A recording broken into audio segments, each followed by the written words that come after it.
Hey, how's it going, YouTube? How y'all doing today? Yesterday, I was thinking about what I was gonna do in terms of getting these animals to market. I figure if I have to make 5 trips, right? Because I got 32 animals I need to go to market.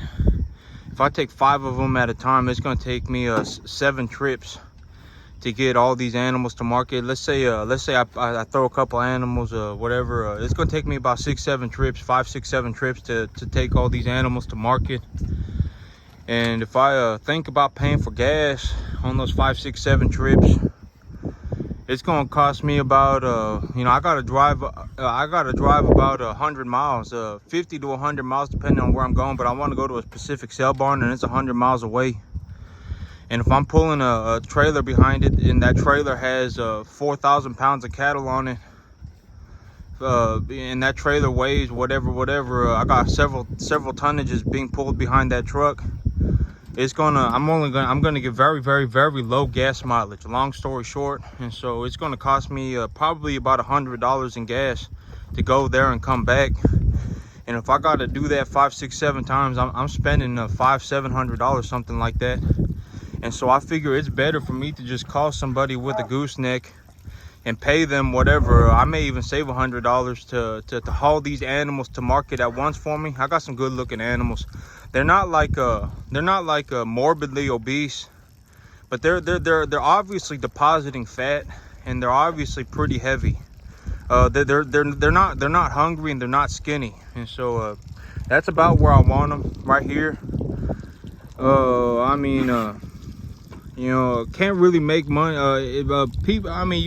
It is possible to make money on extremely obese cattle, but I just don't see the numbers don't pencil out for me. It's like, oh man, if I fed these animals 50% more food or whatever, one, they would get sick. But okay, let's say I just instead of let's say I put some more let's say I went and bought some sorghum Sudan grass, right?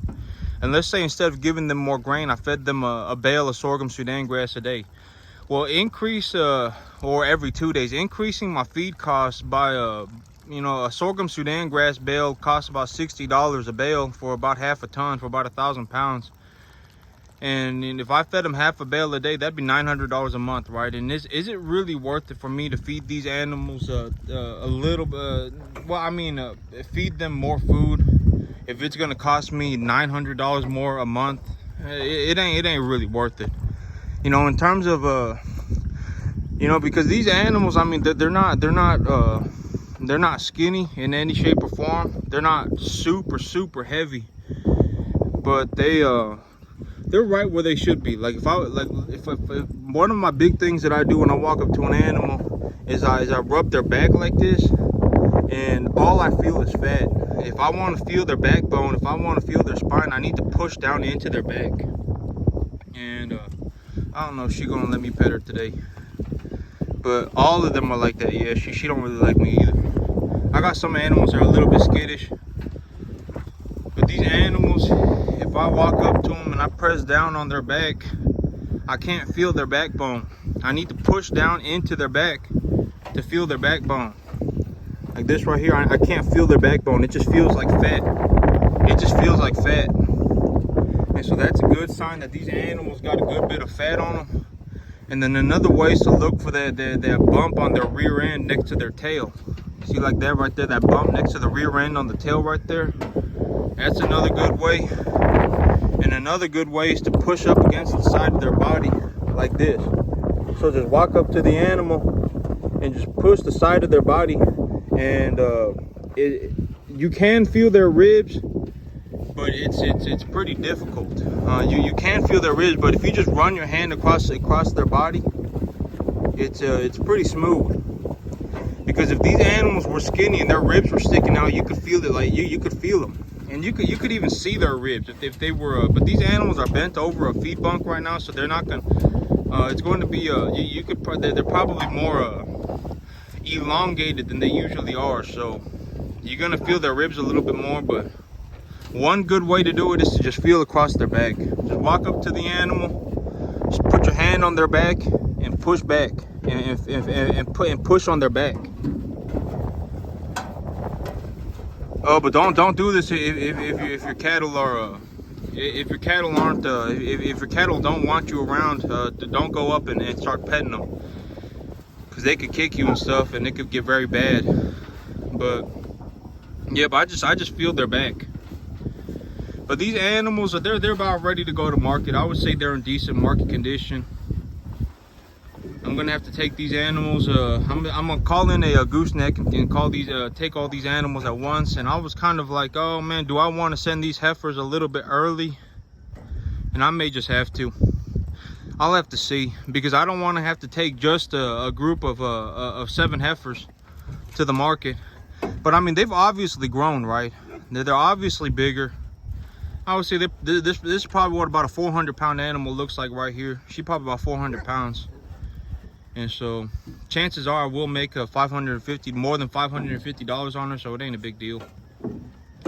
But my big thing right now is I got a whole mess of feed too. So I got to figure out what I'm gonna do. Do I want to feed the rest of this feed before? But some of these animals, they're gonna be getting too heavy. And then I also need time before the end of the year to clear up my credit lines and then open up new credit lines so I can bring in more cattle to write off on my taxes for next year.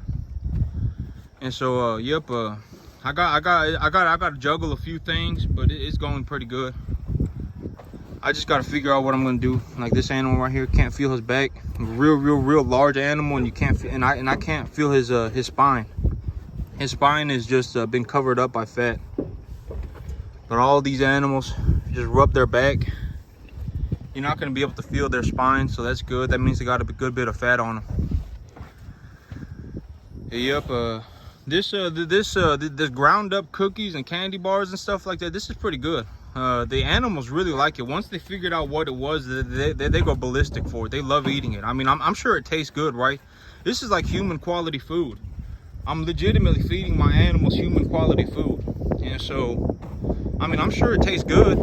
If someone put a whole bunch of ground up candy bars and potato chips in front of me, and bread and cereal, even cereal, like old cereal, I guess stuff that's been taken off the shelf, that stuff gets ground up in here too. And so it's even got cereal in it. But yep, these animals, they go ballistic for it. They love eating this stuff. And it's easier on their digestion, their digestive system than the other feed I was giving them. I was realizing that their poop looks a little bit better. Their manure piles look a little bit better on this feed than it does on the other feed. It's loosened up just a little bit more, and so that's perfectly good. Oh, he dropping the poop right now. Let's go take a look. He dropping the poop right here. You see, but it's just a little bit more loosened up. It's just, if it was, but these animals on a 14% protein feed, that's about where I want them. I want these animals on a 14% protein feed. And you see how his manure, he just dropped this. It's just a little bit looser than what I've normally been getting. Just a little bit looser. And so that's perfectly good. It's a step in the right direction. Now, if I could just get some grass, if I could get some better weather. No, I ain't gonna say if I can get some better weather. I mean, it is what it is. 2 out of 3 months a year, I probably won't be able to grow grass every year, and it just is what it is. But when the weather gets a little bit cooler and it gets a little bit more rainy, I'll be able to grow grass, and that'll be bada bing, bada boom. I'll have the perfect combination. I'll have some high protein grass, and then I'll give them this stuff to give them a good bit of energy. And these cattle, they'll put on weight very quickly. But that's it for me today, YouTube. You have a good one.